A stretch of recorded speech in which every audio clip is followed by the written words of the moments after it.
Colocar no na slide. página. E é isso, ótimo. É verdade. Então, obrigada, Cíntia, eu tinha esquecido disso. Agora, então, eu passo a palavra para o professor Martim Makler, que vai falar sobre lentes gravitacionais. Muito obrigada, professor. Agradeço novamente a presença. Boa noite a todos e a todas. Espero que estejam me ouvindo bem. Caso tenha algum problema, aí eu peço que vocês botem no chat e aí as moderadoras me avisam que está tendo algum problema. Eu vou aqui dividir a minha tela com vocês.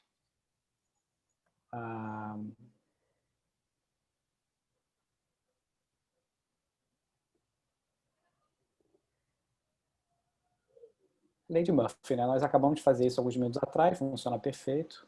Agora que a gente tem que encontrar de volta. Esse é do Keynote.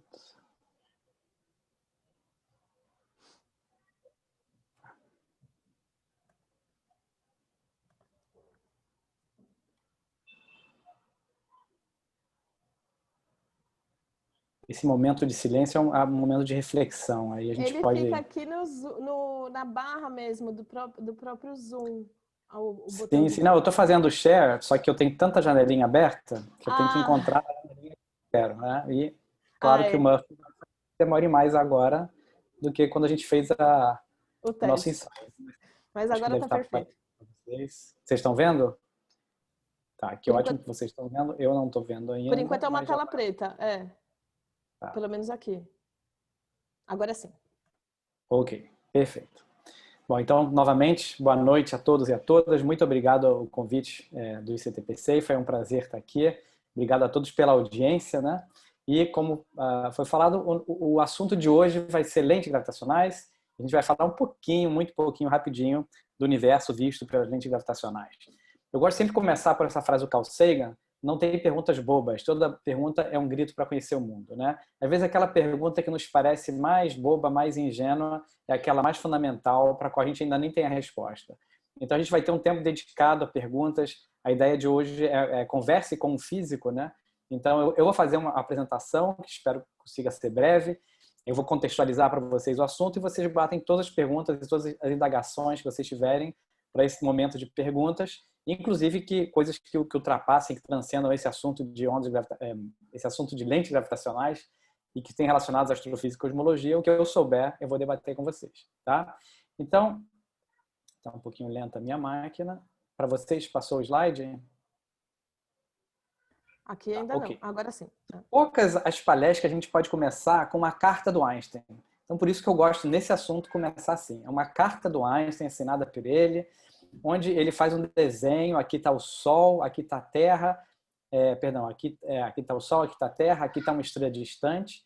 E o que o Einstein está dizendo nessa carta é o seguinte, que a teoria dele prevê que a luz que vem de uma estrela distante, ao passar perto do limbo do Sol, vai ser desviada. Ou seja, o campo gravitacional do Sol vai defletir a luz que vem da estrela, fazendo essa curvinha aqui. E ele prediz inicialmente, o Einstein, já em 1911, que esse desvio vai ser 0,84 segundo de arco, ou seja, uma luz que está tangenciando aqui ao Sol, passando bem pertinho pelo limbo do Sol, vai ter esse desvio de 0,34 segundo de arco, uma coisa muito pequenininha, né? Quem vê o transferidor com 360 graus, cada grau com 60 minutos, cada minuto com 60 segundos, é um ângulo muito pequenininho que está sendo exagerado aqui. E o Einstein diz o seguinte: como é que eu vou poder fazer para observar esse desvio da luz? Os astrônomos em seguida pensaram, bom, ver uma estrela próxima do limbo do Sol só durante um eclipse de Sol. Então, logo que o Einstein fez essa proposta, houve uma primeira organização de uma primeira expedição para tentar ver isso. Por acaso, o diretor do Observatório Astronômico de Córdoba, na Argentina, ele passou um tempo em Berlim, onde ele conheceu o diretor do Observatório de Berlim, Eugen Freundlich, que tinha tido contato com Einstein. Ele ficou sabendo dessa previsão do Einstein e montou então uma expedição para observar o eclipse com a finalidade de testar essa previsão do Einstein. E aqui está a foto do que aconteceu lá. Choveu torrencialmente, ninguém pôde ver o eclipse, tinha várias expedições com várias motivações científicas e choveu. O eclipse ia ser observado lá na cidade de Cristina, em Minas Gerais, e não deu certo. Bom, depois várias outras expedições foram sendo organizadas para tentar observar esse fenômeno. E a outra importante foi o que aconteceu em 1914, na Crimeia, que na época era a Rússia, depois virou Ucrânia, agora é Rússia de novo, né? E então tinha uma expedição de alemãos na Rússia, e aí eclodiu, precisamente antes do eclipse, eclodiu a Primeira Guerra Mundial. E aí, claro que tinha esses espiões alemães cheios de equipamento de espionar com essas lentes e tudo. Eles foram presos, literalmente viram o sol nascer quadrado, não houve observação do eclipse. De lá para cá, quer dizer, de 2014, 2015, o Einstein concluiu a formulação da teoria da relatividade geral, que é diferente da previsão que ele tinha feito inicialmente em 1911. Então, depois de 1914, com a teoria completa, o Einstein previu de novo esse fenômeno, mas agora com o fator 2 de diferença. A teoria da relatividade geral prevê 2 vezes aquele valor que tinha sido mostrado antes. E, novamente, tentativas de medir esse desvio, até que em 1919, uma expedição inglesa na cidade de Sobral, no Ceará, conseguiu finalmente detectar esse desvio da luz pela gravidade. Então, assim, nesse experimento podia acontecer de não se ver nenhum desvio, de se ver um desvio, mas que está mais de acordo com a teoria de Newton, que foi inicialmente o que o Einstein previu, ou de ter um desvio que era aquele dobro que era da teoria da relatividade geral. E o que se viu foi da teoria da relatividade geral, dando um apoio enorme a essa teoria, e aí o Einstein ficou muito famoso. Também na Ilha de Príncipe foi observado esse eclipse, mas no Brasil o resultado, os dois fizeram medidas, mas mesmo no Brasil tiveram um peso maior nesse resultado. De qualquer forma, são 2 cidades independentes, em 2 momentos independentes do mesmo eclipse, que verificaram esse fenômeno. Curiosamente, o do Brasil é menos falado nos livros textos. O Einstein, quando visitou o Rio de Janeiro, quando visitou o Brasil, na cidade do Rio de Janeiro, ele escreveu num guardanapo: a questão que minha mente formulou foi respondida pelo céu ensolarado do Brasil. Então, ele estava muito feliz que o eclipse tinha sido comprovado. Para ele foi uma felicidade gigantesca essa questão do desvio da luz. Ele escreveu para a mãe dele e tudo mais. E o Einstein ficou realmente muito feliz. Como a gente vai ver, havia razão para isso, porque esse fenômeno tem muitas implicações. Além de ser a primeira previsão da teoria da relatividade geral, a gente vai ver que ele tem muitas implicações. E essa questão da previsão é uma coisa muito importante. Eu vou já até sair um pouquinho pela tangente, mas na física a gente quer que as teorias sejam falseáveis, ou seja, a gente quer que uma teoria possa ser testada, possa ser descartada. Não é suficiente que uma teoria explique um fenômeno já conhecido. Isso é o mínimo. No mínimo, ela tem que explicar o que se conhece. Mas a graça das teorias físicas é poder prever um fenômeno novo e esse fenômeno ser observado ou não. Isso é que dá a grande força da teoria. E no caso do Einstein, ele fez uma previsão inteiramente nova, com um valor numérico inteiramente novo, e esse valor foi corroborado nesse experimento. Então, isso deu uma força enorme, e realmente a teoria de Einstein passou a ser muito aceita a partir daquela época. Mas, assim, então, esse assunto de lentes gravitacionais nasceu lá no iníciozinho do século passado, com essas previsões do Einstein, a medida da deflexão da luz. O primeiro artigo científico que fala em lente gravitacional é desse senhor Schlosser, mas o Einstein ele só publica as primeiras trabalhos dele em lente gravitacional 20 anos depois, mais de 20 anos depois de fazer as primeiras previsões. A gente vai ver por quê. Ele era um pessimista, ele falava que não tem muita esperança de observar esse fenômeno diretamente. No mesmo ano, praticamente, o Fritz Zwicky, que era um astrônomo, ele já foi muito mais otimista. Ele falou que a probabilidade que nebulosas agindo como lentes gravitacionais sejam descobertas é quase uma certeza. E aí tem uma diferença, porque o Einstein ele pensava no desvio da luz realmente de uma estrela desviando a luz de uma outra estrela. E o Zwicky ele pensou, ele media a massa de objetos extragalácticos que eram conhecidas como nebulosas, no caso nebulosas extragalácticas, hoje chamadas de galáxias. Ele sabia que eles tinham uma massa muito grande e ele pensou uma galáxia agindo como lente para uma outra galáxia. E, de fato, em 1979, foi encontrada a primeira imagem dupla de um quasar. Vocês veem aqui duas estrelinhas, parecem estrelinhas bem azuis, e no meio parece uma estrelinha mais vermelha. Essas estrelinhas azuis não são estrelas, são objetos chamados quasares, eles estão no núcleo de galáxias muito distantes, e uma galáxia um pouquinho mais próxima delas, vermelha aqui, ela age como lente, ou seja, a luz que está vindo do quasar, ela vem por 2 caminhos até chegar a gente, e a gente vê uma imagem dupla desse quasar. Em 1986 foi descoberto o primeiro arco gravitacional. Aqui você tem uma imagem onde cada pontinho é uma galáxia. Isso aqui é um aglomerado de galáxias, contendo centenas de galáxias. E vocês veem aqui uma espécie de arco mesmo, uma figura na forma de arco. Isso aqui é uma galáxia que está muito mais distante que o aglomerado e cuja imagem foi distorcida por causa do campo gravitacional desse aglomerado de galáxias. Em 1978 foi descoberto o primeiro anel de Einstein. A gente já vai ver o que significa isso, mas é uma galáxia que está atrás desta daqui, distorcida na forma do anel, tá? Foi descoberta em imagens nas ondas de rádio. Em 1989 foi a primeira descoberta de microlenteamento, você vai ver um pouquinho o que é isso. E no final da década de 90 começaram os primeiros projetos para medir o lenteamento de estrelas por estrelas. Tá? Em 2003 houve a primeira detecção de planetas usando esse método.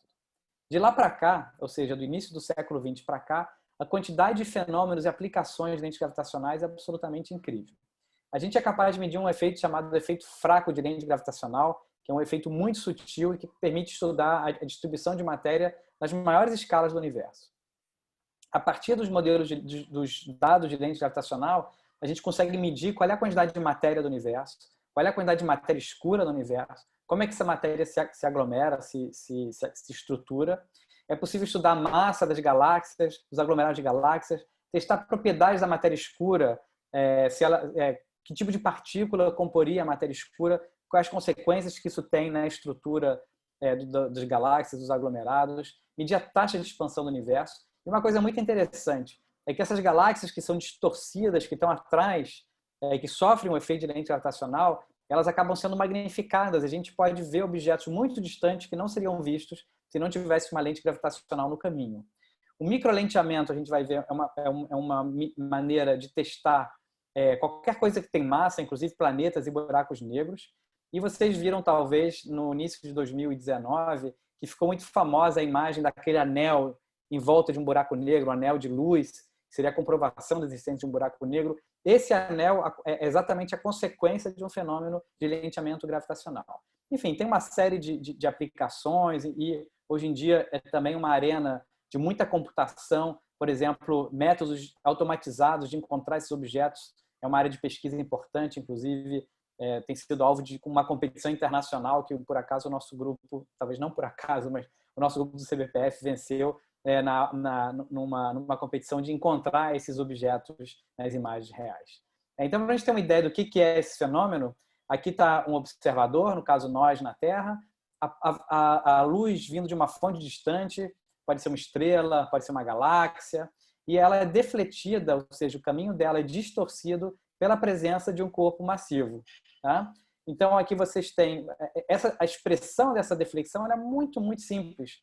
Tá? O desvio da luz, esse ângulo que a luz é defletida em relação à trajetória original, é 2 vezes a constante de gravitação de Newton, vezes a massa do objeto, se for um objeto pontual ou compacto, como o Sol, dividido pela velocidade da luz ao quadrado e pelo parâmetro de impacto, que é a distância do objeto até esse raio de luz.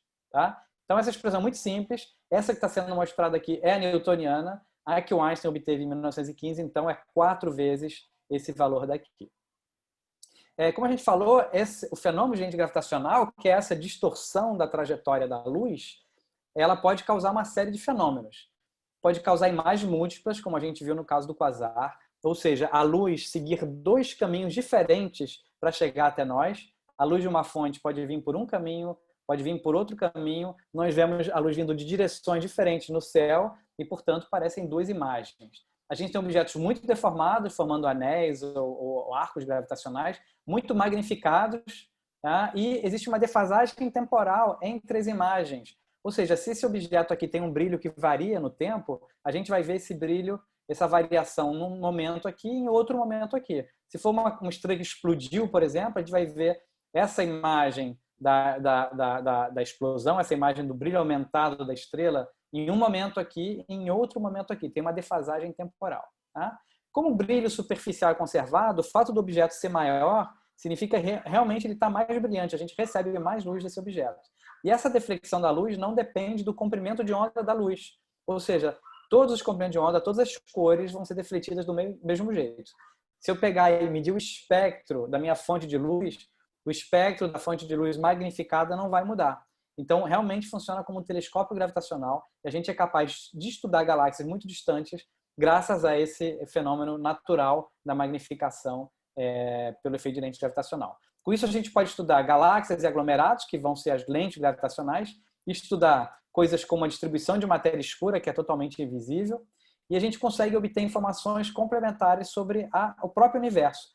Porque essas distâncias aqui são distâncias cosmológicas, distâncias em escalas relevantes para o universo e que dependem do modelo que a gente está usando para o universo. Então, essas distâncias aqui dependem do modelo e a gente consegue obter informações sobre a cosmologia. Aqui tem uma imagem de alguns arcos gravitacionais.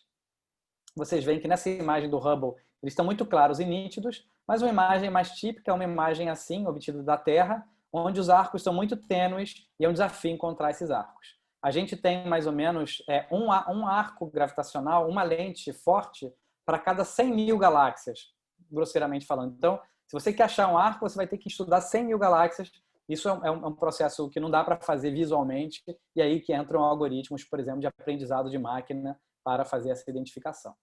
Existe uma série de fenômenos de lente gravitacional em todas as escalas. Dependendo da intensidade, a gente pode dizer que ele é forte ou fraco. O efeito forte é quando eu tenho uma magnificação, uma distorção muito grande, tá? E a gente vai ver em que situações ele acontece.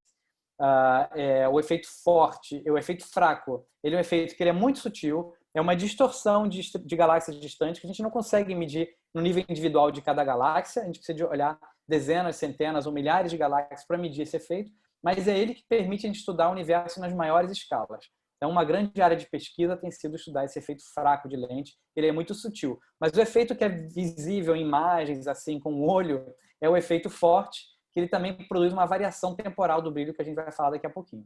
Do ponto de vista de escala angular, a gente tem o lenteamento por planetas e por estrelas, então essa deflexão da luz é muito pequenininha, a gente não consegue ver, a gente só consegue ver o efeito da magnificação, não o efeito da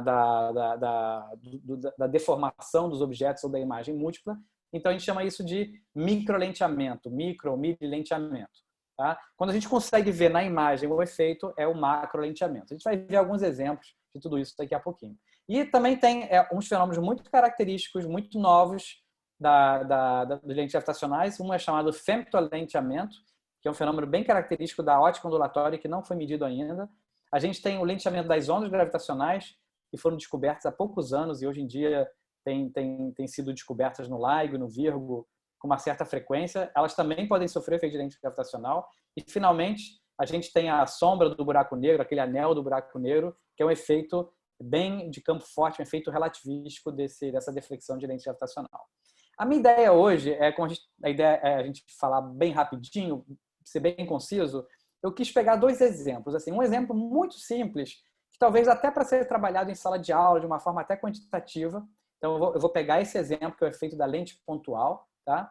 E depois eu vou falar de um outro exemplo, sem mostrar equações, só com imagens, mas é um exemplo que envolve uma quantidade enorme de física, de aplicações, e para mim é o exemplo mais bonito e mais completo do efeito forte de lente gravitacional. Então, vou ver um exemplo agora, que ele é simples, porém muito útil. Aqui eu vou colocar algumas equaçõezinhas simples, alguns gráficos, vão entrar umas letras gregas. Eu acho que é legal, porque eu penso que a maioria de vocês são professores de física, talvez, de ensino médio, então vocês vão conseguir acompanhar. E às vezes é bom eu transmitir isso para vocês. Quem não tiver essa formação de física, não fique à vontade, não vai perder o resto da palestra. Mas eu queria entrar em um pouquinho detalhes mínimos técnicos que eventualmente podem até ser trabalhados com os alunos em sala de aula. Então, esse diagrama aqui mostra o efeito de lente.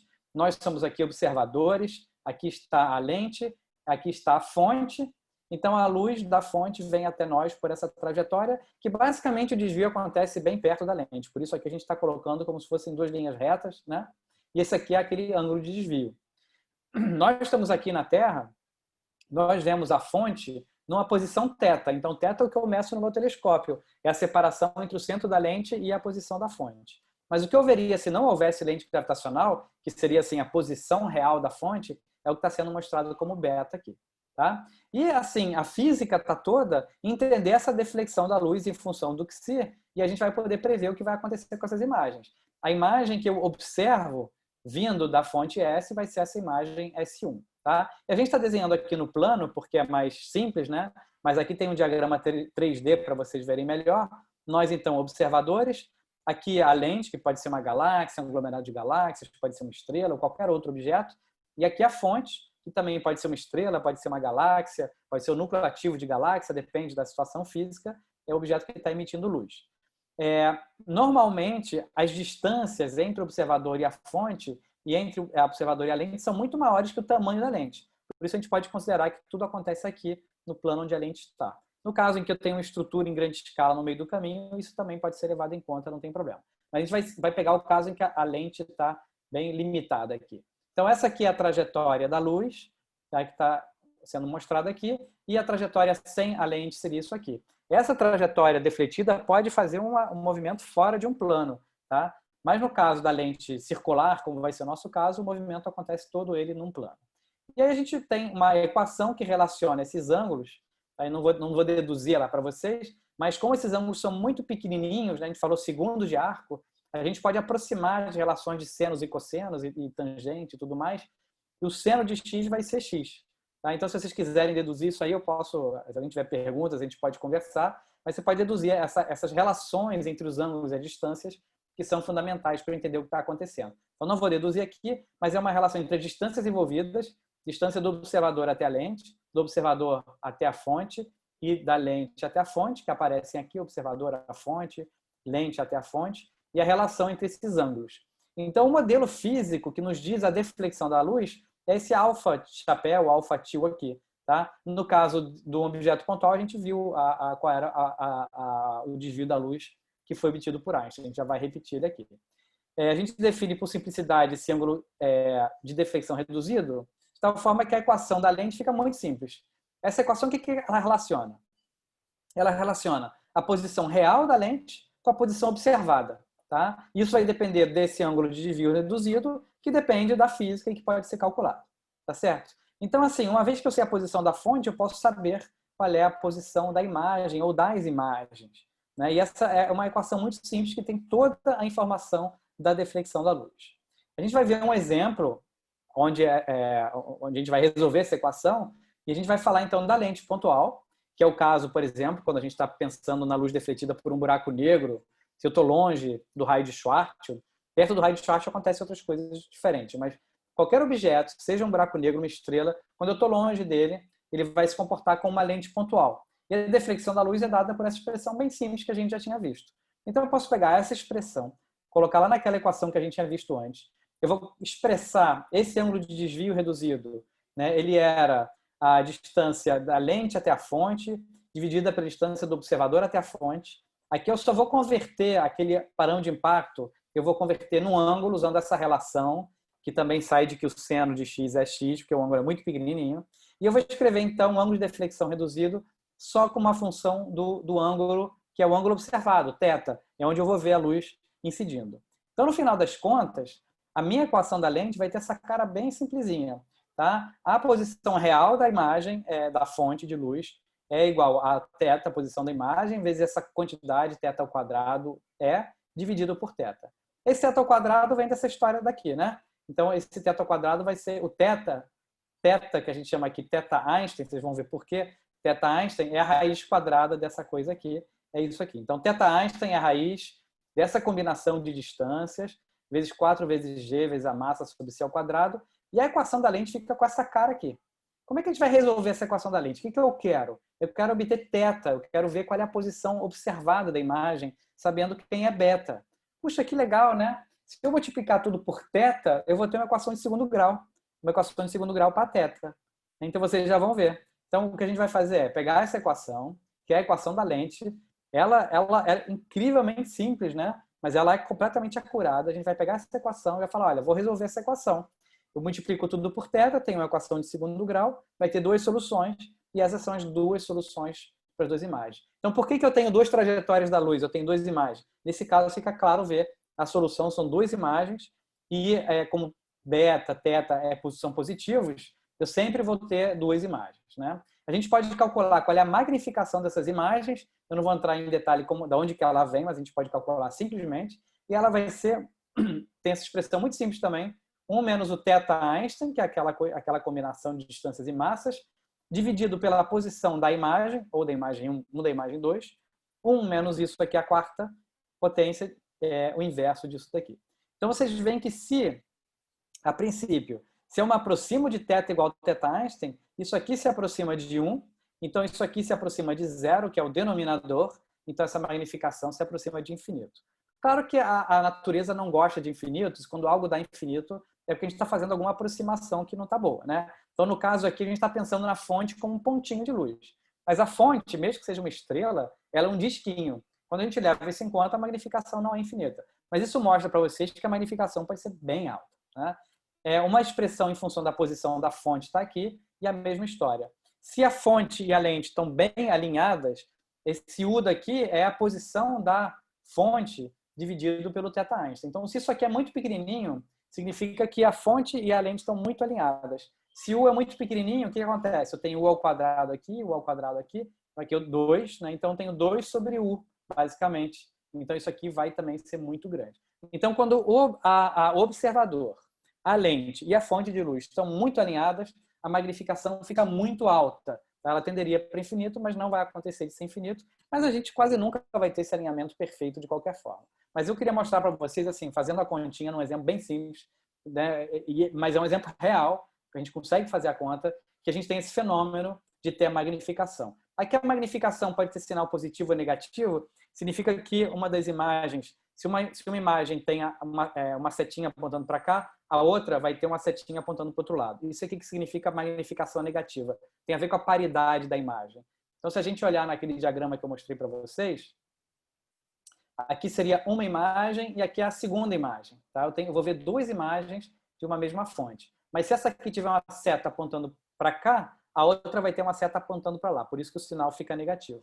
Mas se eu não consigo ver as duas imagens, que é o que acontece no microlenteamento, é o que acontece quando a fonte e a lente são uma estrela, eu não vou ver as duas imagens, eu vou ver tudo dentro de um mesmo borrão. Eu não tenho separação para ver. A separação angular aí é milissegundo de arco, então eu não tenho como ver.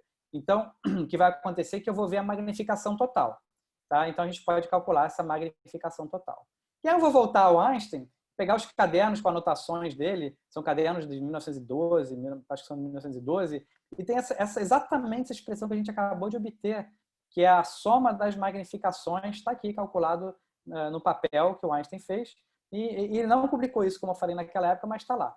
O Einstein não era uma pessoa muito otimista sobre isso, ele achava que isso não ia dar para acontecer, ele publicou um artigo em 1936, na melhor revista científica até hoje, que é a revista Science.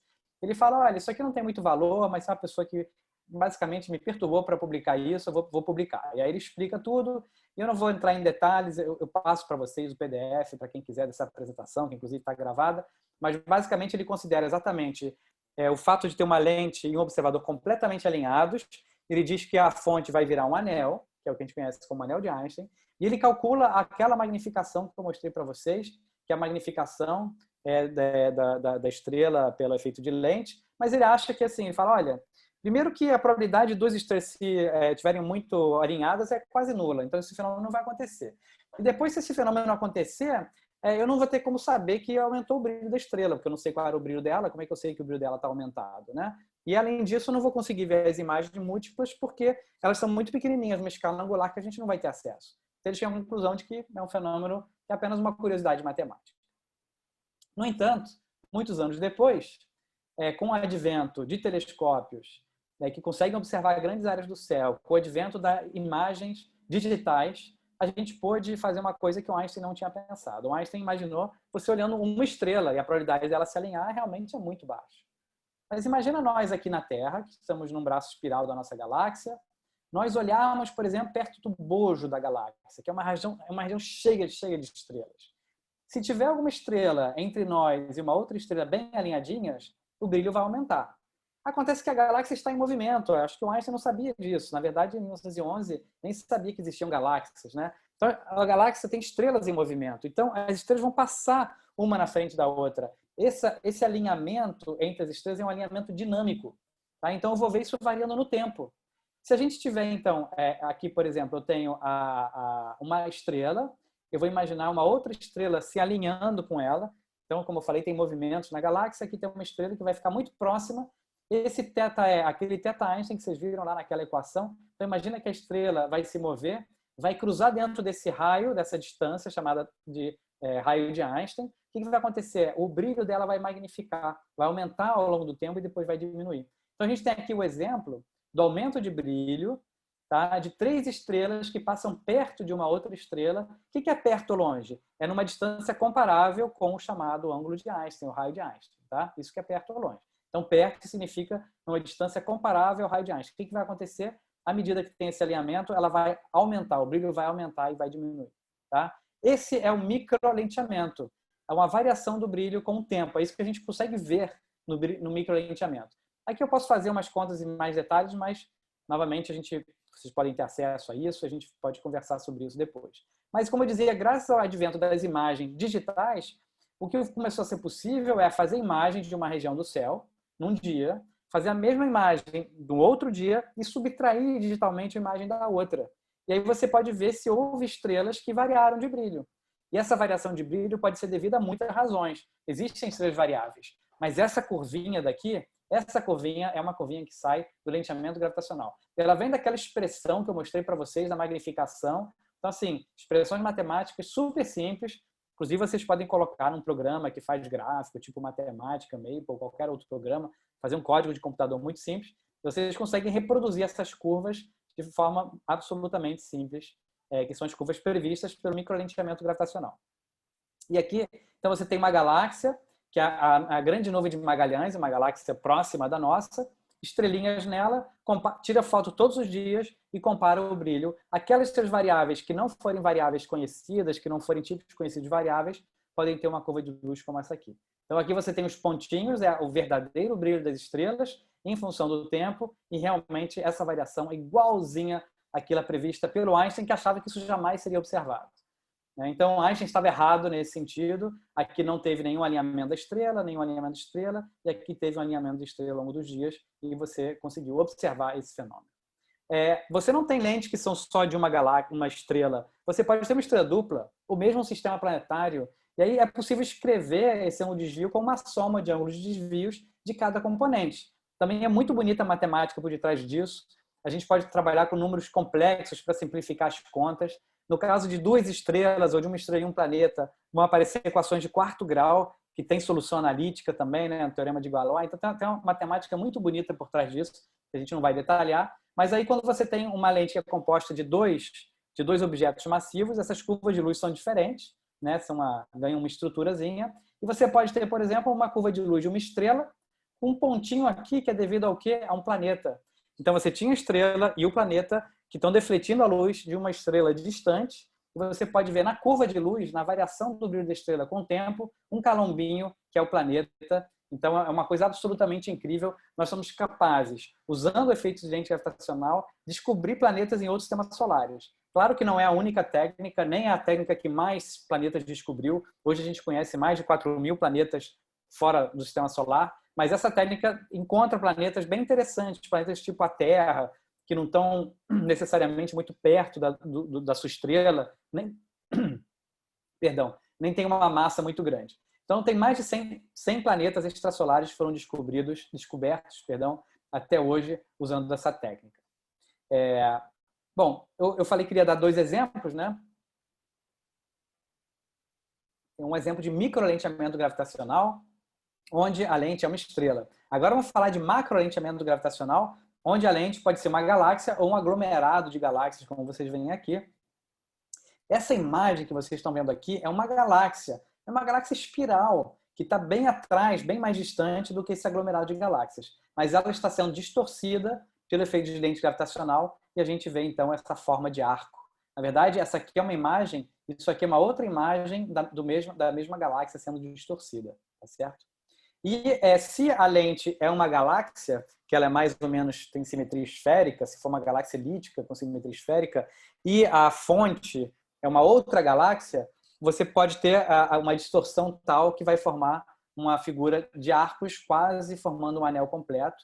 Esses anéis foram previstos pela primeira vez naquele artigo científico de 1924 do Slawson, mas o Einstein já tinha previsto antes também, só não tinha publicado. Então, em geral, é chamado de anel de Einstein ou anel de Slawson-Einstein.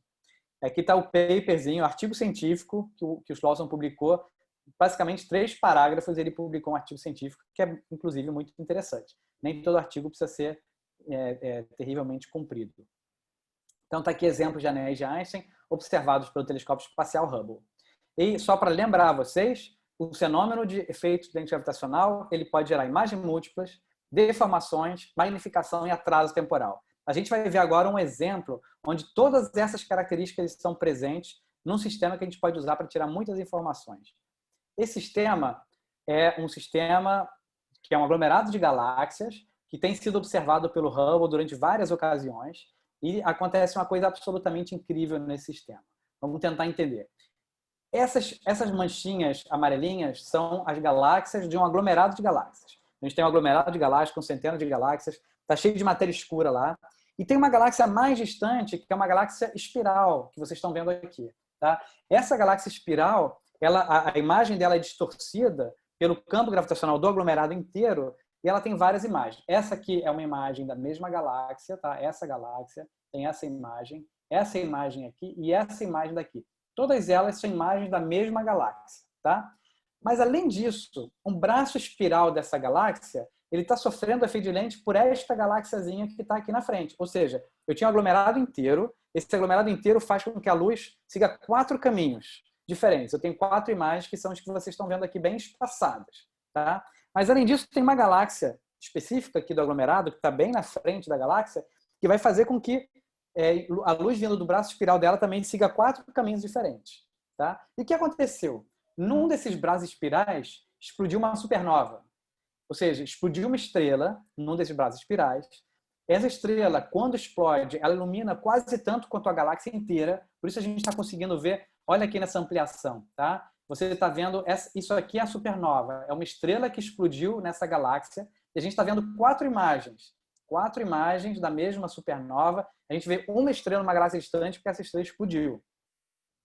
Mas, Martim, onde estão as supernovas nessas outras imagens da galáxia? Não estão. Por que não estão? Porque tem uma defasagem temporal. Então, a luz que foi emitida por essa supernova, na hora da foto, chegou nessa galáxia, mas não chegou nas outras imagens, não chegou até a Terra a luz dessa supernova. Ela pode ter vindo antes ou depois. O que acontece? A gente pode fazer um modelo matemático da distribuição de massa desse objeto. A gente considera todos os arcos que acontecem aqui, pequenininhos, a gente pega todas as imagens múltiplas, a gente pega a posição de todas as galáxias e a gente constrói um modelo matemático desse sistema. Tá? Isso é uma coisa que é trabalhosa, mas ela é factível. E com esse modelo matemático, a gente pode fazer uma previsão. A gente pode dizer, olha, eu vou prever qual é o brilho relativo dessas imagens, eu vou prever quando vai aparecer ou quando apareceu a supernova nas outras imagens. Tá? Então, isso aqui, essa curvinha, vem desse modelo matemático. Não vou entrar muito em detalhe, mas o fato é que a gente pode, então, usar esse modelo para fazer uma previsão. Lembra da importância, né, na ciência de poder fazer uma previsão, que é um grande teste para o modelo? Então, o que está entrando nesse modelo? Está entrando um modelo matemático da distribuição de matéria, que a gente não vê, inclusive matéria escura. Ele entra na construção desse modelo. Entra a posição das galáxias e das imagens múltiplas, entram, claro, as equações de Einstein, de uma forma bem simples até, e entra um formalismo matemático computacional bastante complexo. Muita gente poderia duvidar, por várias razões, do resultado desse tipo de modelagem. Mas esse tipo de modelagem fez uma previsão. Falou o seguinte, aqui alguns artigos, né? Esse artigo diz, olha, essa supernova ganhou o nome de Revsdal, Muse é um instrumento astronômico que foi usado para estudá-la, e ele faz uma previsão, ele fala, olha, uma das imagens vai reaparecer, e a maior luminosidade dela vai ser entre março e junho de 2016. Isso foi feito antes de ser observado, então é uma previsão, tá? Eu coloco aqui o Gabriel, que foi um aluno do nosso grupo e participou desse projeto.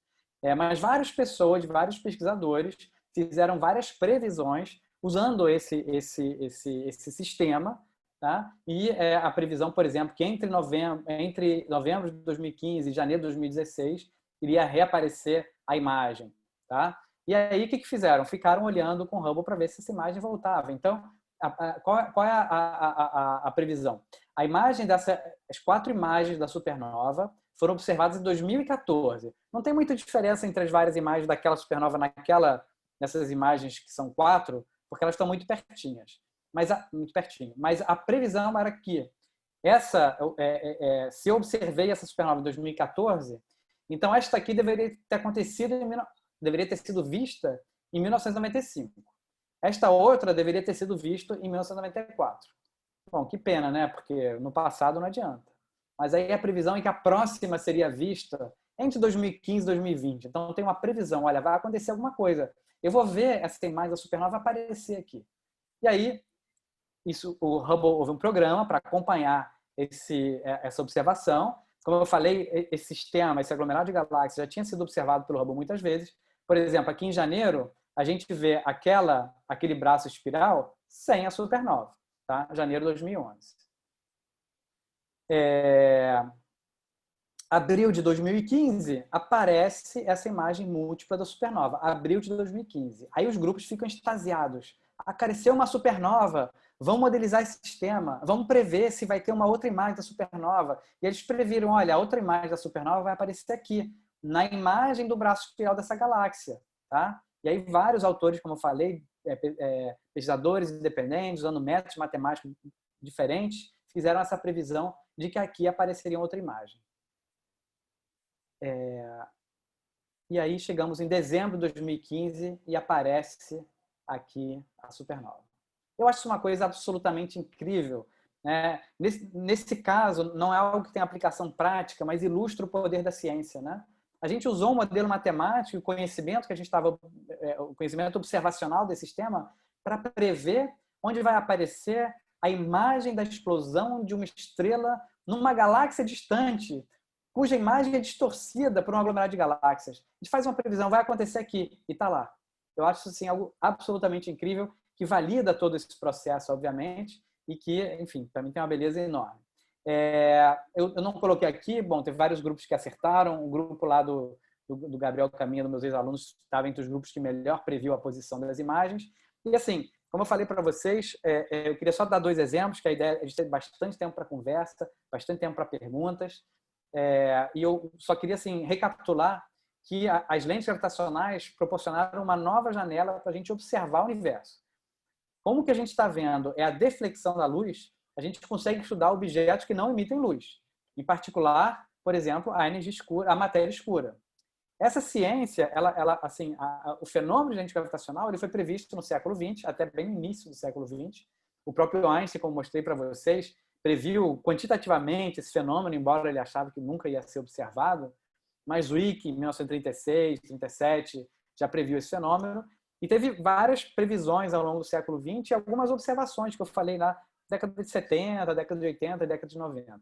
Mas é realmente agora, no século XXI, que isso se tornou o que era uma curiosidade, né? O que era uma descoberta de um fenômeno, se tornou assim uma ferramenta para a astrofísica. E como eu falei, assim, é uma ferramenta que permite a gente ver o invisível, né? Permite a gente ver, por exemplo, a quantidade, a distribuição de matéria escura em objetos astronômicos, permite a gente estudar a geometria do universo em grandes escalas e, a partir disso, estudar a energia escura. A gente pode medir a taxa de expansão do universo usando esse tipo de sistema. Pode testar a própria teoria da gravidade de Einstein, apesar de todos os dados até hoje corroborarem a teoria da gravitação de Einstein, existem muitas teorias alternativas à teoria de Einstein. E uma das melhores formas de testar a própria teoria de Einstein é usando os sistemas de lentes gravitacionais. E, como eu falei, inclusive detectar planetas fora do nosso sistema solar. O intervalo de escalas em que a gente observa esse fenômeno é muito amplo. A lente pode ser desde um planeta até a estrutura em grande escala do universo. E a gente está falando de desvios, de separações angulares, às vezes de microsegundo de arco até separações angulares de alguns segundos ou até chegando em minuto de arco. E a gente consegue estudar desde objetos muito compactos, como buracos negros, até a estrutura em grande escala do universo. E uma coisa assim que não foi assunto da apresentação de hoje, mas eu acho importante deixar claro que o Brasil participa muito ativamente das pesquisas dessa área. Tá? Existem vários pesquisadores no Brasil atacando esse problema, na área de teoria, na área de observações, na área de usar dados. Nós fizemos vários projetos observacionais, usando o tempo brasileiro em telescópios que o Brasil controla, administra, ou em outros telescópios também. A gente usa dados de projetos grandes que estão mapeando o universo. Envolve simulações computacionais, como eu falei, aprendizado de máquina. Basicamente, toda a física envolvida nessa área de pesquisa é feita aqui no Brasil também, tá? Com pesquisa de qualidade. E uma coisa que eu acho bem interessante é que, apesar de ser algo que que tem a origem na realidade geral, e é um fenômeno que é relativamente recente e que só pode ser realmente observado com instrumentos da astronomia profissional, apesar de tudo isso, fenômenos muito importantes, como o microlenteamento, podem ser estudados com continhas que envolvem a física do ensino médio, né? A matemática do ensino médio, resolver a equação de segundo grau, escrever essas expressões matemáticas. Então, assim, é um conteúdo que dá para trabalhar em sala de aula de forma qualitativa, mas também até quantitativa. Eu não trouxe hoje, porque com essa coisa de pandemia, no CBPF eu tinha uma lente gravitacional. Você pode produzir em acrílico um objeto que vai produzir essas imagens múltiplas, vai produzir esses arcos gravitacionais. E quem tiver um tempinho em casa pode pegar uma taça de vinho, aquela mais tradicional, com aquele fundo, e esse fundo ele pode agir exatamente como uma lente gravitacional. A gente pode discutir mais isso. Então, dá para a gente demonstrar esse fenômeno com algumas ilustrações, com alguns materiais reais, além de fazer as continhas. Então, aqui vou fazer uma propaganda, tem um artigo de uma revista lá do Instituto Federal do Ceará que eu escrevi, que é para comemorar os 100 anos do Eclipse de Sobral, mas a ideia é que ela seja justamente acessível a alunos de licenciatura, professores de física. Tá? A linguagem, claro, não é um artigo para o ensino médio, mas eu acho que o material que lá está pode ser digerido para o ensino médio. Eu queria fazer uma propaganda para vocês. Ele está disponível gratuitamente para download. Inclusive, se vocês lerem o artigo, tiverem alguma dúvida, alguma crítica, algum comentário, podem escrever para o meu e-mail depois, tá? Fiquem à vontade. Então, com isso, eu encerro a apresentação e aí a gente abre para um longo debate de perguntas para vocês. Obrigado pela atenção. Muito obrigada, Martim. Então, agora a gente tem uma meia hora para conversar. Se vocês tiverem perguntas, então, vou pedir para vocês levantarem a mão e a gente vai abrindo o microfone. Caso vocês estejam sem microfone, escreve no chat. Então, a gente já tem uma pergunta do Alessandro. Eu vou...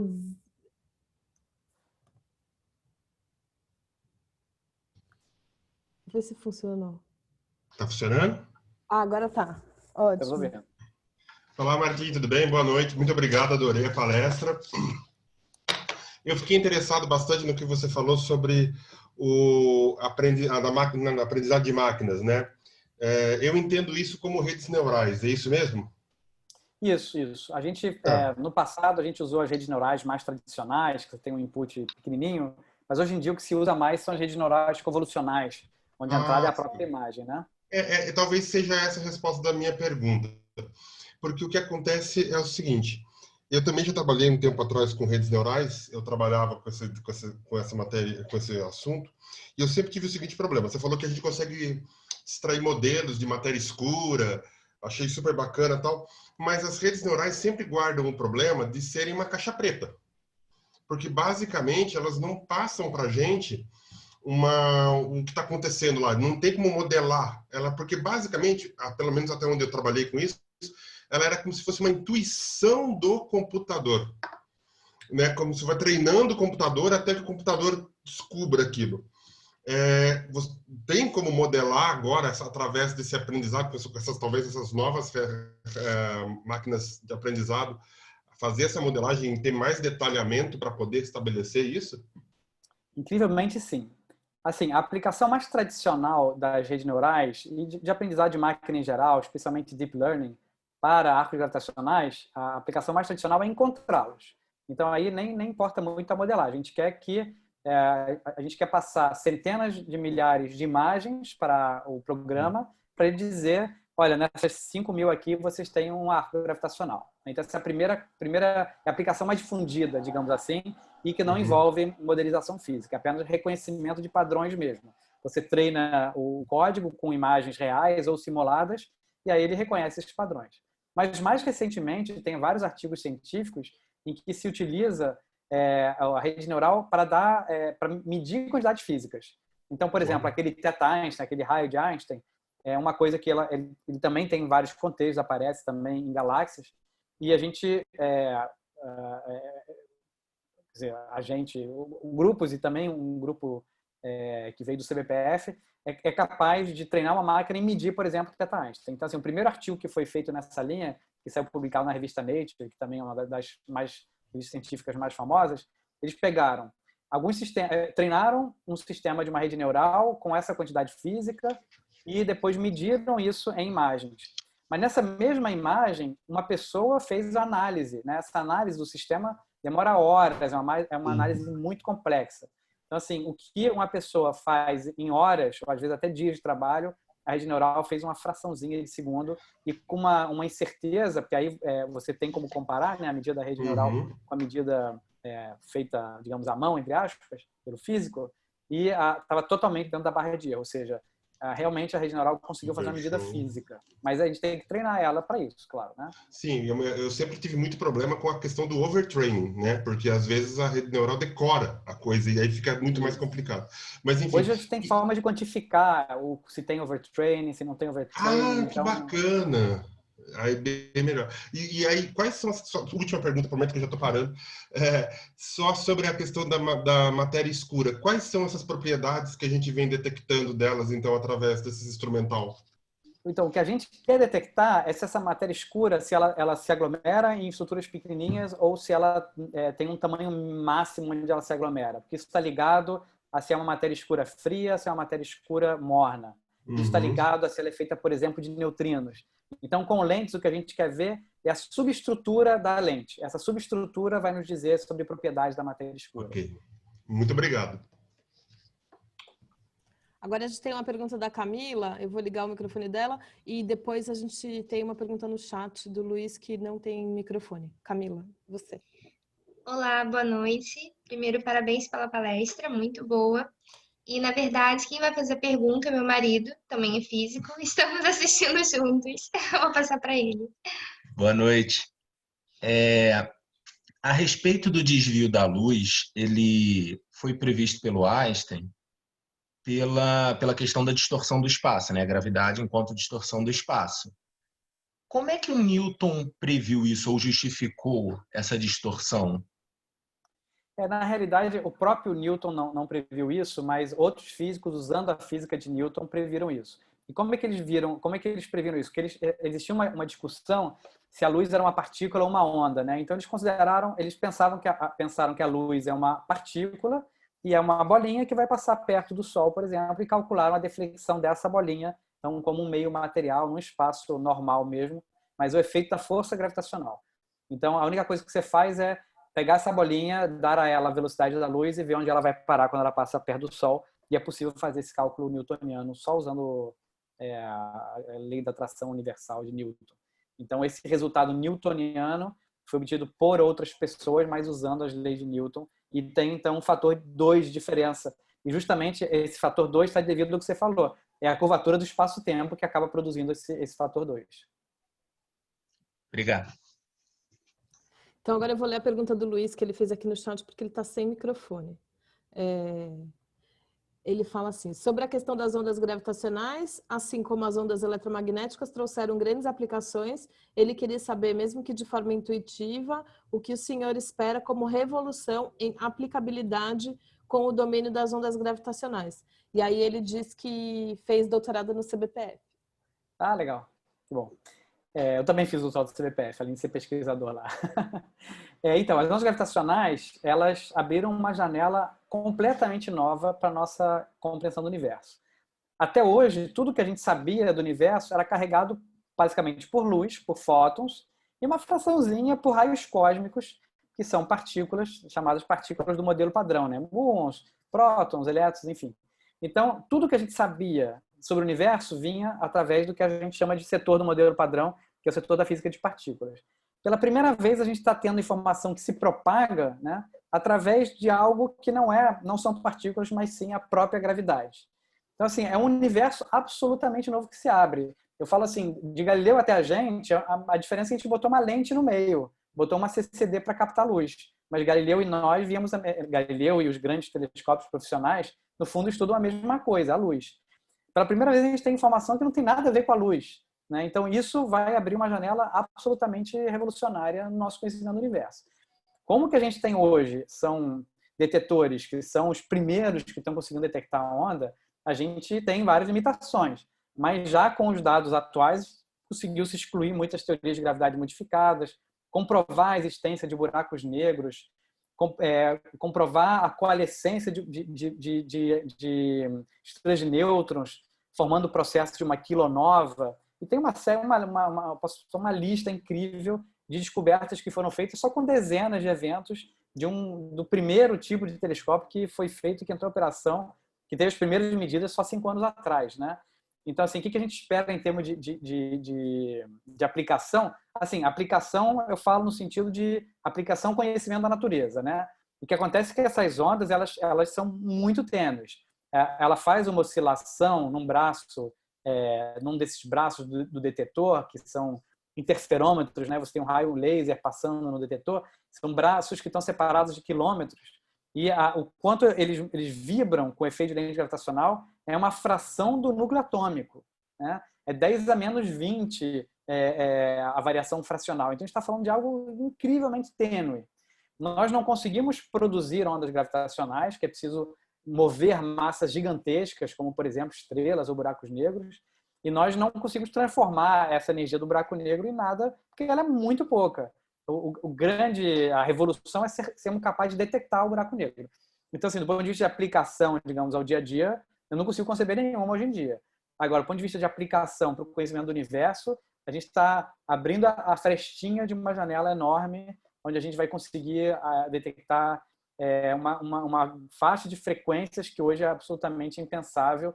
Então, é como se fosse assim, antes você enxergava só luz visível, e hoje a gente enxerga desde ondas de rádio até raios gama. A gente vai ampliar essa faixa de frequências para ter acesso a um universo novo em ondas gravitacionais.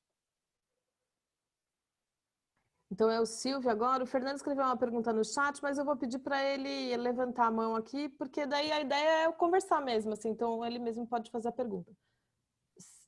Silvio, é você. Boa noite. Boa noite. Parabéns pela palestra, muito boa. Eu tenho aqui 3 perguntas. Podem parecer bobas, mas eu acho que seria uma pergunta que um aluno do ensino médio faria. Por causa das lentes gravitacionais, que o senhor citou logo no começo lá, é que se fala que um quasar parece piscar como se fosse um farol? Bom, boa pergunta. Sim. Pode fazer direto ou vai responder por pode partes? pode fazer. Então, no caso do desvio da luz, isso pode influenciar numa possível distância que se tem de uma fonte baseada no tempo que a luz chega até nós? Esse desvio vai ocasionar um aumento de distância ou um aparente aumento de distância?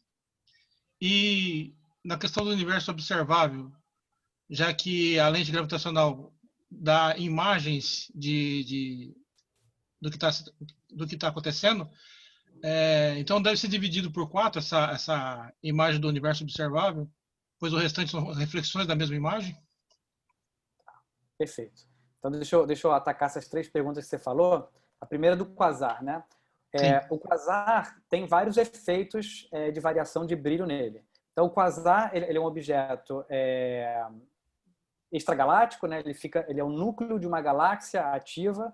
Acredita-se que é um buraco negro que tem um disco de acreção e ele é o motor da luz desse quasar.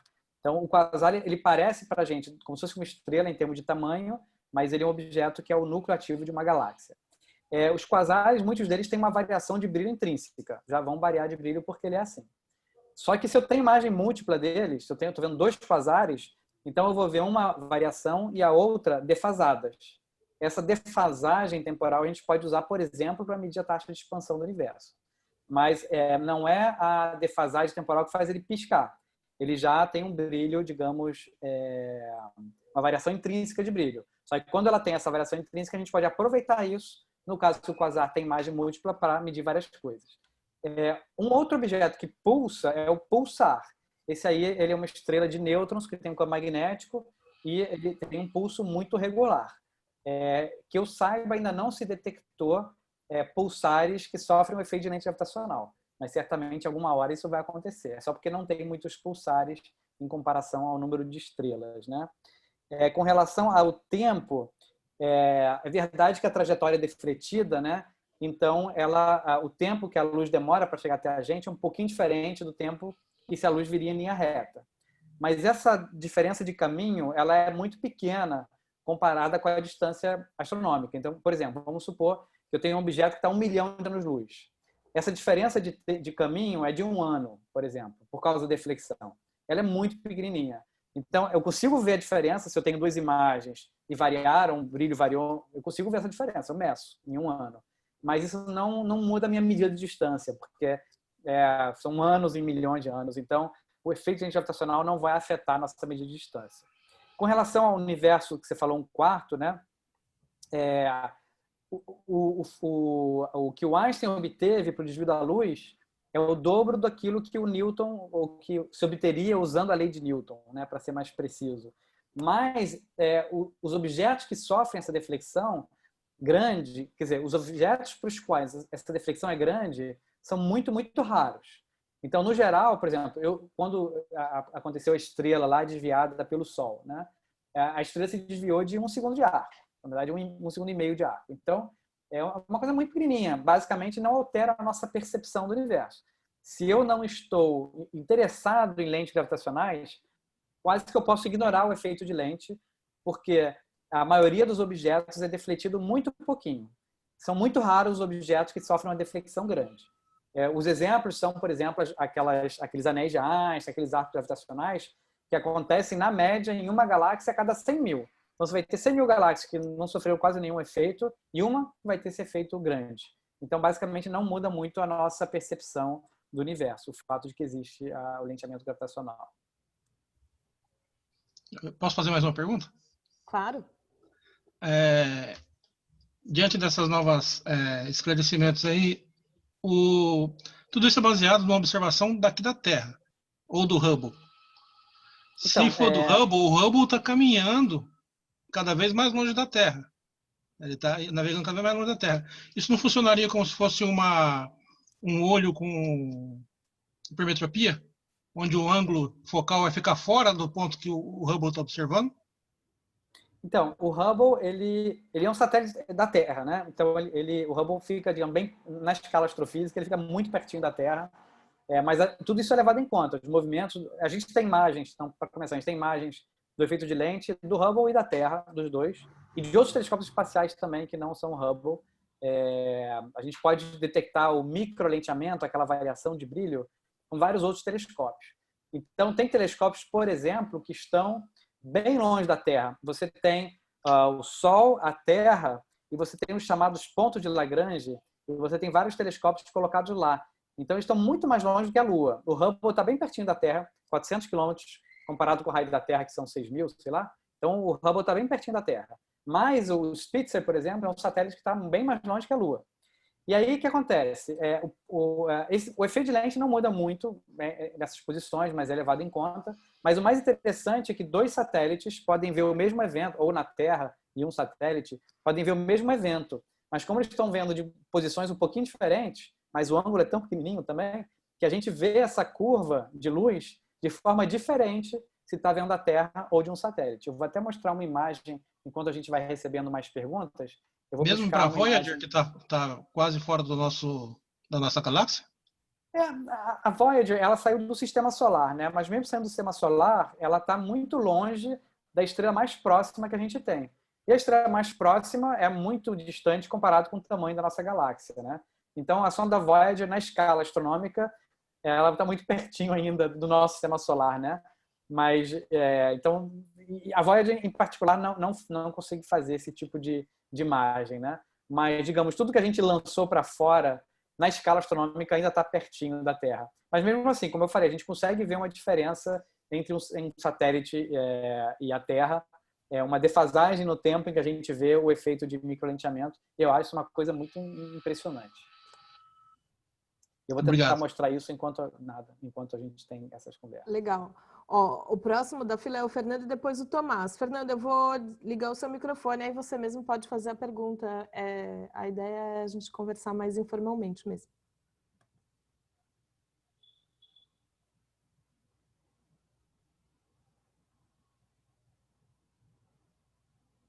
Será que o Fernando está ouvindo?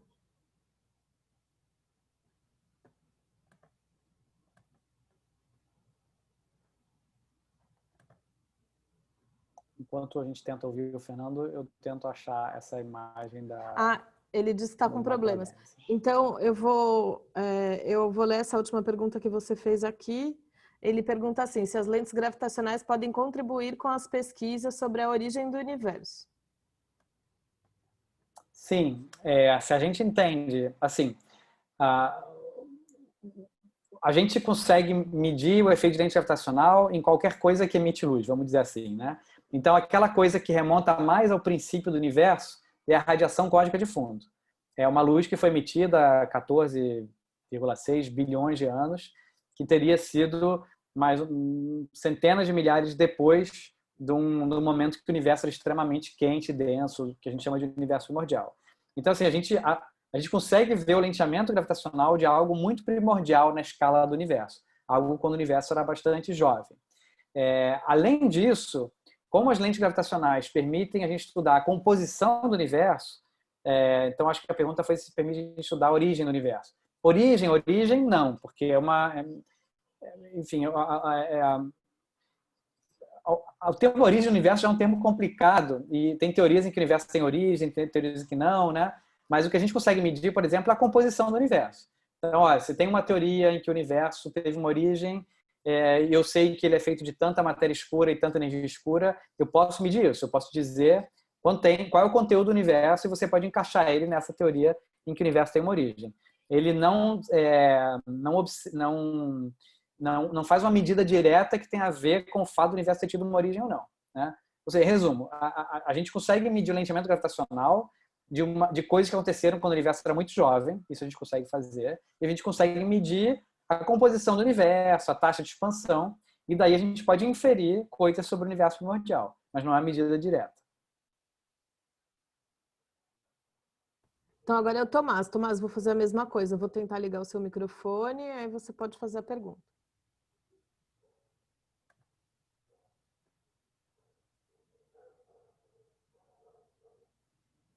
Ligou a câmera, mas o microfone acho que ainda não.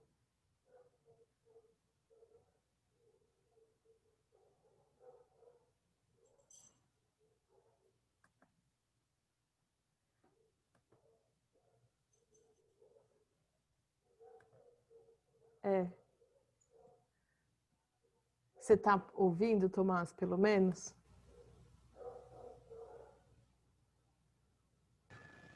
Ah, agora foi.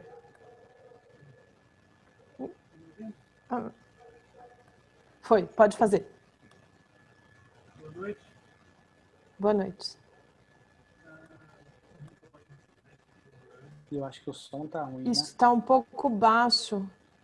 Eu não estou conseguindo ouvir. Eu também não. Melhorou.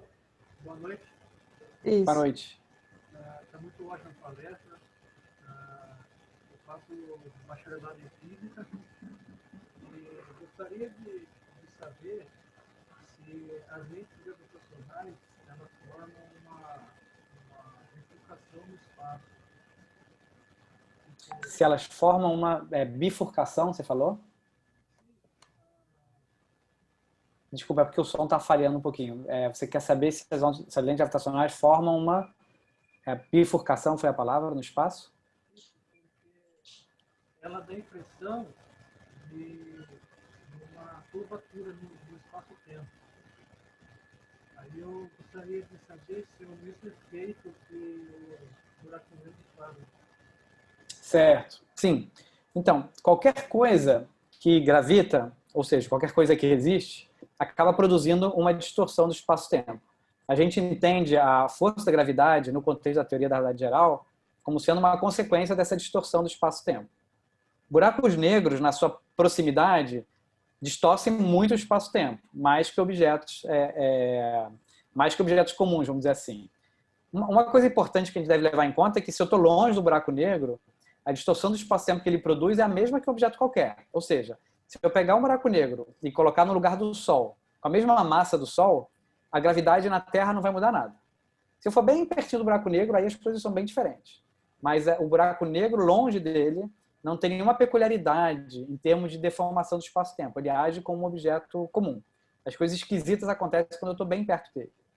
Mas sim, então as lentes gravitacionais acontecem exatamente pela distorção do espaço-tempo, que é produzida por qualquer objeto. Quanto mais massivo o objeto, mais distorcido vai ter o espaço-tempo e mais provável vai ser de observar um fenômeno de lente gravitacional. Respondeu a sua pergunta? Joia. Agora, Adriano. Boa noite. Boa noite. Boa noite. Eu sou totalmente leigo nesse assunto, então talvez a pergunta seja meio boba, mas eu queria saber como que é feita a diferenciação entre matéria escura e energia escura, que são duas coisas que a gente sabe tão pouco e não consegue literalmente ver, né? Não emite luz visível. Excelente pergunta, viu? Às vezes a gente falou que as perguntas podem parecer mais ingênuas, são as mais difíceis, né? A gente, hoje em dia, acho que a gente consegue diferenciar até bastante bem o que é matéria e energia escura. Isso é uma coisa que eu trabalhei no passado. Inclusive, eu tinha feito um modelo que unificava a matéria e a energia escura. E a gente acabou testando esse modelo tanto que acabou conseguindo descartá-lo, né? Então, qual é a diferença principal? A matéria escura, ela se aglomera, ela se junta pela própria gravitação e ela é presente em aglomerados de galáxias, é presente em galáxias, até presente na Terra, mas ela é muito mais difusa. Mas essa é a característica dela. E ela basicamente não tem pressão. A pressão não faz um papel na gravidade dela. Já a energia escura, ao contrário, é uma coisa bem difusa, ela não se aglomera, ela está bem difundida de forma mais ou menos homogênea no universo, e ela tem uma pressão negativa que acaba fazendo um papel acaba tendo um papel importante na própria gravidade e acaba produzindo uma espécie de gravidade repulsiva. Então, a energia escura, ela causa uma espécie de gravidade repulsiva e faz com que o universo se expanda cada vez mais rápido. Então, ela tem essas várias diferenças. Ela tem esse caráter repulsivo e ela não se aglomera. A matéria escura, basicamente, é a gravidade normal e ela vai formar estruturas. Então, embora ambas sejam escuras, né, não interajam com a luz, mas elas têm características físicas diferentes e a maioria dos modelos de matéria e energia escura são bem diferentes. Mesmo assim, existem alguns modelos tentando unificar uma coisa e outra, mas, assim, de alguma forma ou de outra, você precisa acabar separando de algum jeito as duas. Não tem como ser a mesma coisa física que está produzindo esses dois efeitos, pelo menos até o que a gente sabe hoje, com as teorias de hoje e com os dados de hoje. Muito obrigado. Eu posso, só complementando, em relação à matéria escura, a equivalência massa-energia se aplica a ela? É possível transformar matéria escura em energia e vice-versa? Então, esse nome energia escura tem um nome bem esquisitão, porque a energia... Bom, tem uma discussão grande se energia é uma propriedade de um objeto ou se é algo que você transmite, né? A energia é uma quantidade que você... Mas, enfim, o nome energia escura é um nome ruim, é um nome muito marqueteiro, um nome que pegou assim nas pessoas. Foi inventado, acho que pelo Mike Turner, mas não é uma palavra legal, porque, no fundo, a energia escura seria uma matéria. Tá? É um tipo de matéria. Só que, por ser relativística, aí o pessoal associa isso à energia, mas realmente acho que o nome realmente não é muito bom. O fato é que a matéria escura é um tipo de matéria e carrega energia, e a energia escura seria um tipo de matéria também, e também carrega energia. A peculiaridade é que ela tem essa pressão negativa e muito alta em relação à massa dela. Mas a matéria escura poderia transformar a matéria escura em energia, por exemplo, como a gente tem, por exemplo, a gente pega um positron, que é um antielétron, pega um elétron, junta os dois e vira apenas energia. Então, a gente tem matéria e antimatéria que, em contato, sobra só energia. Poderia acontecer algo assim com a matéria escura? Poderia. O pessoal busca matéria escura que decai, ou seja, ela se transforma numa outra partícula, poderia até se transformar numa partícula sem massa, então toda a massa dela seria transformada em energia. A gente procura matéria escura que poderia se aniquilar, também formando energia. Então, assim, existem modelos de matéria escura em que toda a matéria da partícula de matéria escura poderia sim ser convertida em energia. Mas a gente não tem nenhuma evidência experimental consolidada dessa possibilidade teórica que é considerada. Existem modelos em que a matéria escura poderia virar energia escura ou vice-versa? Também existem modelos em que isso acontece, em que a matéria escura vai se transformando em energia escura ou ao contrário. Mas, mesma coisa, são modelos teóricos que a gente não tem nenhuma evidência forte observacional a favor deles. Muito obrigado. Desculpa. O Tomás perguntou aqui no chat se a gente pode chamar a matéria transparente ao invés de escura. Seria um nome até melhor, matéria transparente, porque, assim, gostei. Gostei desse nome. O Rodrigo gostaria de compartilhar um livro, a sugestão de um livro que ele tem, que ele acha que pode ser interessante para as pessoas. Rodrigo? Einstein no Brasil, esse livro é muito bom. É um livro do Ildeu, né? Aliás, o Rodrigo também conhecido nosso. Não é do Ildeu, não? É do... Se você... é que você... Quando chama a mão, peraí. Oi. Tudo bem, É do Marcomed, Martins. Ah, do Marcomed, tá bom. Marcomed. Não, eu confundi com o livro que eu tenho, que é do Ildeu. Esse livro eu não li, não conheço. O Marcomed escreveu esse livro contando a vinda do Einstein no Brasil, né, em 1925. Ele relata também um pouco da aventura lá do eclipse de Sobral. Tem várias fotos, vários arquivos. O Marcomed, você conheceu ele bem também. Ele é uma pessoa super entusiasmada com esses assuntos, né? Então, esse livro é um livro que eu lembrei da existência desse livro ano passado em comemoração aos 100 anos do eclipse de Sobral, né? E reli esse livro e lembrei do Marcomed, aquela coisa toda. E quando você começou a falar na palestra de lentes gravitacionais, falando do Einstein, falando do eclipse de Sobral, eu falei, eu tenho que mostrar o livro para o Martinho, eu tenho que mostrar esse livro para ele. Tá feita a recomendação aí, então, o livro do Marcomed, Einstein no Brasil. Eu não sei Legal. como encontrar esse livro, se ele Põe está a referência aqui, Rodrigo, no chat, por favor, o nome certinho e a editora, essas coisas que daí quem tiver interessado pode ir atrás.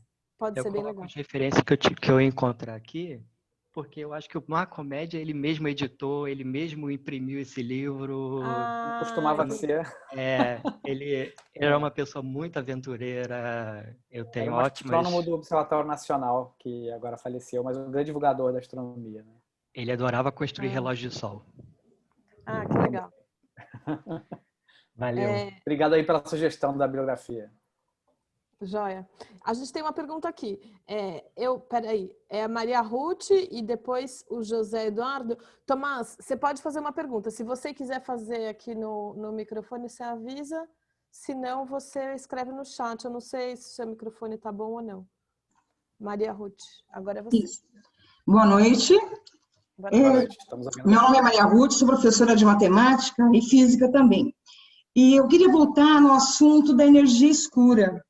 O ano passado, eu fiz um curso na USP, um curso de extensão universitária de astronomia. Excelente, eu indico para todos os professores de física e matemática que façam, é muito interessante. E nós tivemos uma discussão de energia escura, que é uma forma hipotética de energia, não é isso, professora Martin? Não é uma forma hipotética? É uma forma hipotética, como eu falei, eu acho que o nome energia escura não é muito legal, porque, no fundo, é uma componente de matéria, é uma componente que é um campo, como a gente enxerga como a gente enxerga o mundo, digamos, da física fundamental, ela é um campo. Um campo de matéria. Né? Que está atrelado à expansão do universo, não é isso? O que é mais curioso é que a energia escura, ela se faz presente, ela se manifesta hoje, no universo tardio. Ele faz a aceleração, o universo expandir cada vez mais rápido. Na maioria dos modelos de energia escura, ela não era importante lá no início do universo. Certo. Só que no universo primordial, passou por uma etapa, a princípio, que é uma etapa de expansão acelerada muito brusca, que é parecida àquela que a energia escura faz. Então, tem um fenômeno muito igual ao que a energia escura produz, que é chamado inflação, que seria por uma componente de matéria bem parecida. Mas, a princípio, a inflação é uma coisa e a energia escura hoje é uma outra coisa. Como são fenômenos parecidos, embora em épocas muito diferentes, tem modelos que tentam conectar uma coisa com a outra. Mas não são modelos assim particularmente mais favorecidos hoje em dia.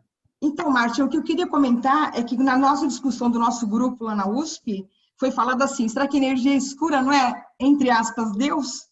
Não sabiam comentar o que era, né? Foi o comentário dito, eu achei tão interessante, que era uma coisa que não conseguia explicar, né? Que era meio hipotético, né? Aí ainda um aluno falou assim, olha, será que não é Deus? A gente até deu risada, né? Mas eu achei tão interessante, me lembrou agora com a sua palestra. Certo. Então, eu acho que aí tem duas questões. Primeiro, será que ela não pode, será que ela pode ser estudada? Será que ela pode ser respondida? Vamos dizer assim? Sim. A gente acredita que sim, que é uma questão de ter melhores experimentos, melhores observações, melhores teorias, né? Ou até, inclusive, descartar essa ideia. Quer dizer, durante muito tempo, acreditou-se que a luz se propagava por algo que chamava éter. Sim. E era algo que permeava o universo inteiro, a luz propagava nele, mas não tinha mais nenhuma outra evidência e tal, e no final a teoria da idade geral acabou excluindo o éter, não precisava do éter.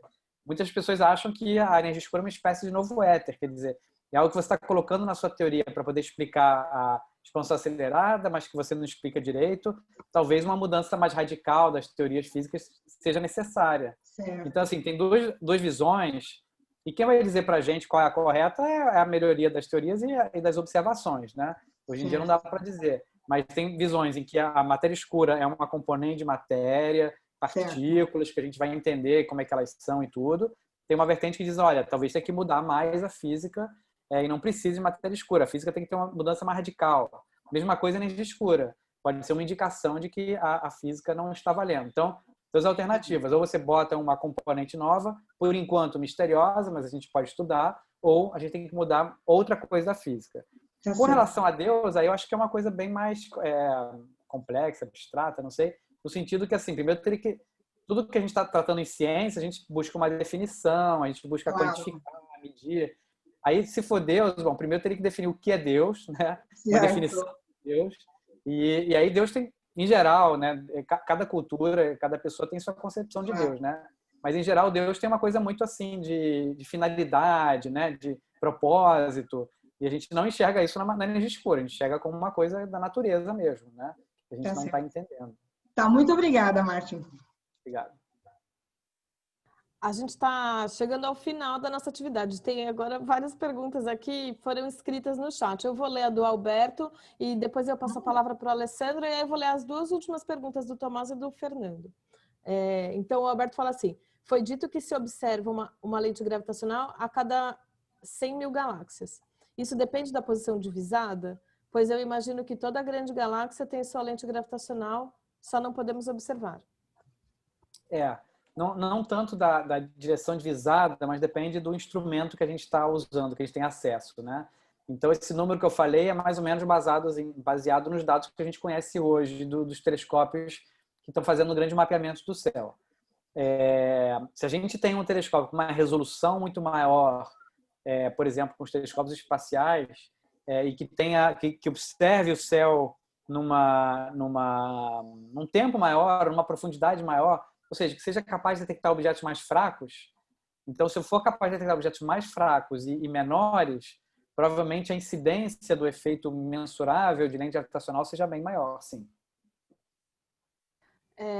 Só lembrando, as pessoas que quiserem certificado de participação dessa atividade têm que preencher o formulário que a Cintia acabou de postar no chat. Então, eu vou agora passar a palavra ao Alessandro. Martins, só uma última pergunta que eu tenho e só um adendo, só um comentáriozinho. Acho que essa questão de massa, matéria, de energia, eu acho que a grande questão é sempre se existe ou não massa de repouso.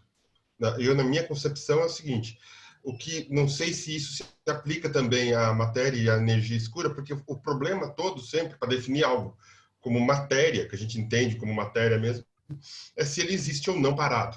Se tem massa de repouso. Se não existe parado, a gente pode atribuir uma massa, um momento, um conceito matemático, mas não dá para realmente atribuir como a questão da existência. Então, acho que é nesse contexto que é a ideia da matéria e energia escura, não é isso?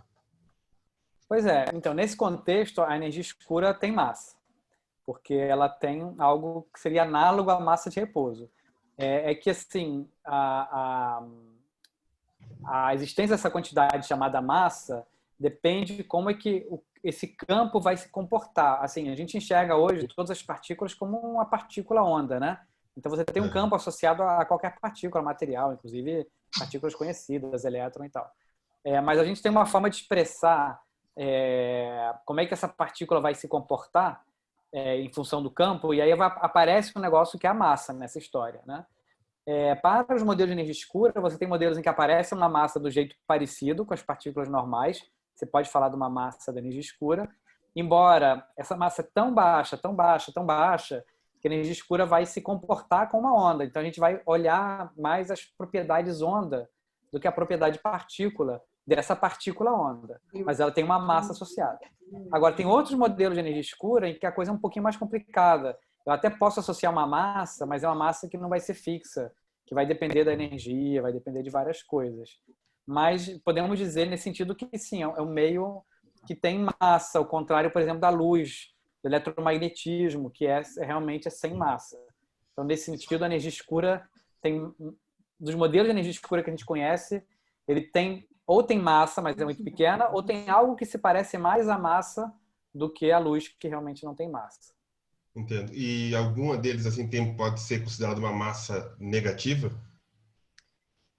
Tem modelos em que isso acontece, a gente chama esses modelos de fantasma, que você pode estar eles podem gerar táquions, que são partículas superluminosas. Não são os modelos mais favorecidos, em geral, pela física, porque você leva em conta outras coisas da física. Mas existem modelos, sim, coisas tipo massa negativa. Mas, assim, uma coisa que é importante, que a gente pode se perguntar isso. Se eu pegar uma massa comum, um objeto comum, sei lá, matéria, e botar só a massa negativa, isso vai resolver o problema da energia escura? Não vai. Isso vai causar mais problemas. Então, somente ter massa negativa não é uma solução para o problema da energia escura. Embora pode ter modelos de energia escura que tenham um aspecto de massa negativa. Concordo. E se você acha que já houve alguma detecção séria de massa negativa? Eu já ouvi falar que houve flutuações que indicavam a existência de massa negativa. Não sei se houve alguma detecção séria nesse sentido. Como uma partícula fundamental, não. Que eu saiba, não. Tá, já. Obrigado. Agora eu vou ler duas perguntas do Fernando e do Tomás, e depois eu vou passar a palavra para o José Eduardo para fazer a nossa última pergunta e encerrar a noite. O Fernando pergunta assim: hoje a energia escura seria uma maneira de ligar a constante cosmológica de Einstein? E o Tomás, ele pergunta assim: além da matéria escura e a energia escura, existe algo a mais onde podemos detectar ainda mais, mas ainda não vemos, mas que faz uma grande importância no universo? Certo. Então, são duas perguntas. Agora me perdi. Sim, sobre a... Constante cosmológica. Constante cosmológica, obrigado. Então, a constante cosmológica, a gente pode enxergá-la de dois jeitos. Como uma parte da gravitação, e é uma parte da gravitação que gera uma gravitação repulsiva, e ela explica tudo que a gente vê, tudo que a gente chama de energia escura, pode ser explicado pela constante cosmológica em geral sem problema algum. Só que essa constante cosmológica, então, que foi colocada lá pelo Einstein, ela tem um valor muito, muito específico que os físicos gostariam de entender por que ela tem esse valor. Além disso, quando você vê como é que é o papel da constante cosmológica lá nas equações, ela se comporta como uma energia do vácuo. E o vácuo tem energia. A gente consegue medir a energia do vácuo e é uma propriedade quântica. Então, se você vai calcular a energia do vácuo, você chega a um número que não tem nada a ver com o número da constante cosmológica. Ou seja, o papel da constante cosmológica é igual ao de uma energia do vácuo, mas o número que você precisa dessa constante cosmológica é ordem de grandeza, às vezes 100 ordens de grandeza diferente do que você calcula pela energia do vácuo. Então, assim, tem duas formas de enxergar. Ele é o lado gravidade, você fala, olha, a gravidade é assim, tem a constante cosmológica, pronto, não existe energia escura, não há energia escura. A constante cosmológica faz o papel de energia escura. Essa é uma visão. A outra visão não, olha só, a constante cosmológica é igual a uma matéria, é uma energia escura. A energia escura é constante, isso é constante cosmológica. Ok, tá bom, também funciona, é a mesma coisa. Porém, quando você enxerga desse jeito, você busca uma explicação de, puxa, se é uma energia escura, então por que ele tem esse número? Será que é energia do vácuo? Mas se a energia do vácuo não funciona, e aí o que você faz? Você busca mecanismos para tentar explicar o valor dela, e aí ela vira uma coisa dinâmica, e aí você deixa de ser a constante cosmológica. Então, A corrente cosmológica pode ser enxergada como energia escura, como um jeito muito peculiar de energia escura, ou pode ser enxergada como modificação da gravidade. Aí tinha a E a pergunta outra, se tem uma do Tomás, terceira... que era se além da energia escura e a matéria escura, tem alguma outra coisa que a gente ainda não vê, mas que tem relevância no universo.